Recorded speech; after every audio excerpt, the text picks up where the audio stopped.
नमस्कार। गायत्री एग्रिवेटको युट्युब च्यानलबाट सबैलाई दर्शकहरूलाई यो गायत्री एग्रिवेटको तर्फदेखि तपाईँहरूलाई नमस्कार छ। हामी कृषकहरूलाई अहिले यस सिजन यो 2000 यो तपाईँको चैत्र वैशाख लगायतका सिजनहरूमा लहरे बाली लगाउँदा र लहरे बालीमा पार्ने क्षति, उत्पादनमा पार्ने क्षतिको बारेमा चाहिँ हामी थोरै चाहिँ कसरी त्यसलाई कम खर्चमा किसानहरूलाई उत्पादन बढाउन सकिन्छ भन्ने कुरामा चाहिँ हामी थोरै सानो भिडियो तपाईँहरूलाई पस्किन गइरहेका छौँ। त्यसका लागि फेरि नमस्कार गर्दै यस भिडियोलाई सबभन्दा पहिला गायत्री एग्रिवेटको युट्युब च्यानललाई सब्सक्राइब गर्नुहोला र लाइक आइकन पनि दबाइदिनु होला र हाम्रा सुझावहरू पनि तपाईँहरूले कमेन्टमा दिनुहोला। हस् त, हामी यो अहिले यो लहरे बालीको लागि सबभन्दा पहिला यो तपाईँको झिमौरी किरा जस्तै फल कुहाउने किरा, औँसा किरा पार्ने किराले चाहिँ साह्रै किसानहरूलाई सताइरहेको अवस्था हुन्छ।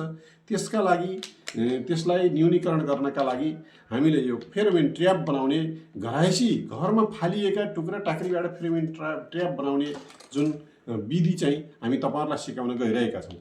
त्यो विधिमा सर्वभन्दा पहिला योभन्दा अझै राम्रो तपाईँको क्युलियर भन्ने पाउँछ, तर मसित तपाईँहरूसित एउटा यो फ्लाइ लियोर भन्ने फ्रुट फ्लाइ लियोर हुने हुँदा मिलियन मैले चाहिँ तपाईँहरूलाई गर्न गइरहेको छु। यो त्यसपछि घरमा तपाईँले घिउ अथवा केही ल्याएर फालिएको एउटा चाहिँ पहेँलो माथिको पहेँलो डिब्बा भएको एउटा चाहिँ डिब्बा र तपाईँले बजारबाट तपाईँले मेडिकलबाट कतै घरलाई युज गर्नका लागि चाहिने तपाईँले एउटा चाहिँ यो कटन र त्यसपछि गएर तपाईँले यो मालाथियन विषादी पनि प्रयोग गर्न सक्नुहुनेछ। होइन, यदि तपाईँसित विषादी छैन भने तपाईँले यसलाई चाहिँ सरफ पानीको युज गर्न झोल बनाएर तलको यसको यो लेभलमा बनाउन सक्नुहुनेछ। त्यसका लागि सबभन्दा पहिला हामीले यो डिब्बालाई लिइसकेपछि डिब्बाको ठिक एक आम्ने अगाडि र त्यसको ठिक अपोजिट पछाडि लगभग तपाईँको 20 सेन्टिमिटरको एउटा पाल बनाउनु पर्ने छ र अर्को चाहिँ तपाईँको 15 सेन्टिमिटरको पाल बनाउनु पर्ने हुन्छ ठिक अपोजिटमा।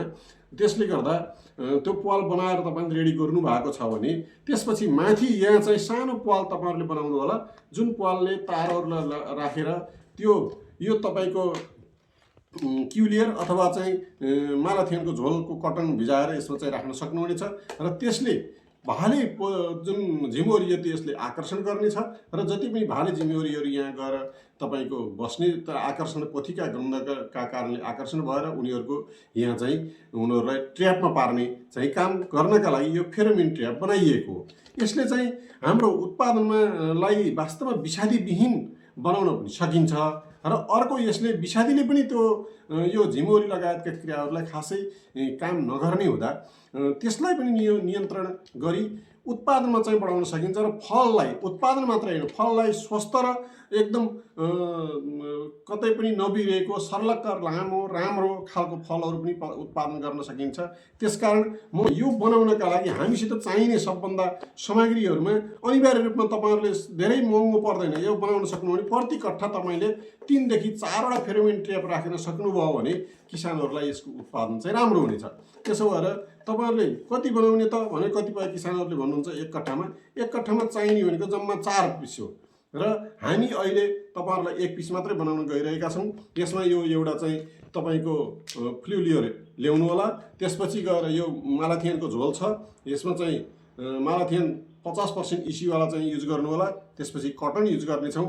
हामीले यसलाई चाहिँ कसरी युज गर्नुपर्छ भने यो तपाईँले बनाएको पालहरू छन्, यहाँ यही पालहरूमा तपाईँले गर्नुभयो भने यो घरमा फालिएका तपाईँका विभिन्न तारहरू चाहिँ जम्मा गर्नु होला। यसमा खरिद गर्ने भन्दा पनि घर वरिपरि तपाईँले पोस्टेजमा गइरहेका चिजहरूलाई प्रयोग गर्नुभयो भने तपाईँको लागत मूल्य घट्नेछ। जुन लागत मूल्य जति घटाउन सक्यो उत्पादन चाहिँ नाफा हुने हो। त्यसो भएर लागत मूल्य बढाउने कुरामा चाहिँ घटाउने कुरामा चाहिँ ध्यान दिनु हुन सम्पूर्ण किसान दाजुभाइ तथा दिदीबहिनीहरूमा हार्दिक अनुरोध गर्दछु। र यसरी हामी यो बनाउँछौँ। बनाइसकेपछि जब यो ढक्कन लाउने हो यहाँनिर, त्यसपछि हामी यो तपाईँको यसलाई चाहिँ यसलाई चाहिँ हामीले गर्नेछ।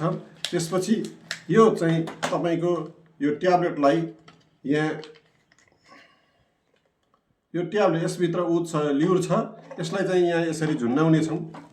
जुन यसरी हामी झुन्डाइसकेपछि यो यहाँ जानेछ अथवा यसलाई चाहिँ अझ सजिलो रूपमा मैले तपाईँलाई योभन्दा अलि अर्को तरिकाले बनाउन सिकाउँछु, किनभने जति सजिलो बनाउन सक्यो त्यति राम्रो काम गर्छ यसले। त्यसो भएर यहाँ हामी यसरी यसलाई लैजानु भयो भने तारलाई यसरी लैजानु भयो भने अझ राम्रो हुन्छ, किनभने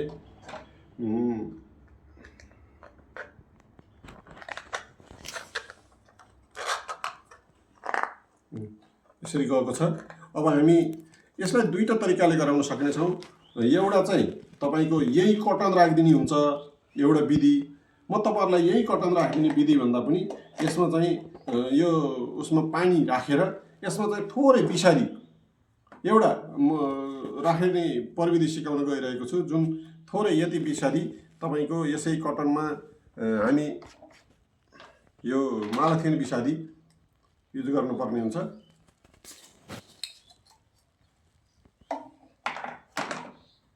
यसमा थोरै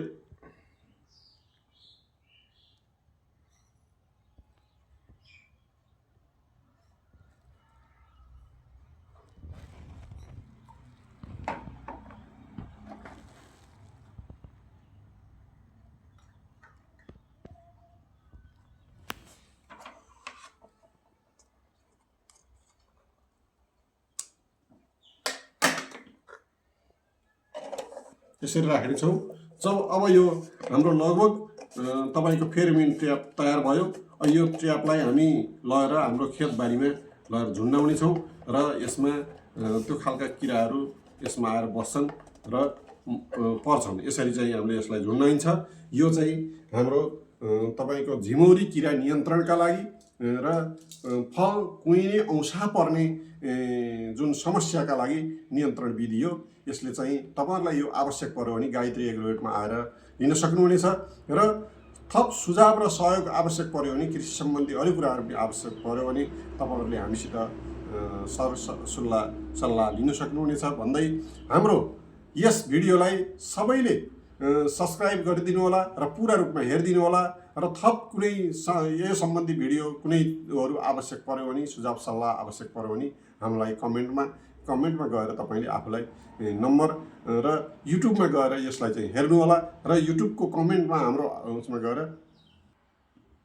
र तपाईँ कमेन्टमा आफ्नो नम्बर पनि छोड्न सक्नुहुनेछ र हाम्रो नम्बर पनि त्यही हाम्रो उसमा आइडीमा छ, त्यो नम्बर लिनु होला र तपाईँ प्रत्यक्ष रूपमा हाम्रो पसलमा आएर यो रूपन्देही जिल्ला देवदह शीतलनगर चोकमा तपाईँको गायत्री एग्रोवेट छ, ठुलो बोर्ड लगाएको छ चोकमा। तपाईँले आएर यसो हेर्नुभयो भने देख्नुहुनेछ र सम्पूर्ण किसानहरूलाई पुनः कृषि जीवनका लागि सबैलाई कृषि नमन गर्दै सम्पूर्ण मानव जातिको अति आवश्यक पेसा कृषि हो। कृषिका लागि सबैले माया गरौँ भन्दै म बिदा हुन्छु। हस्त नमस्कार।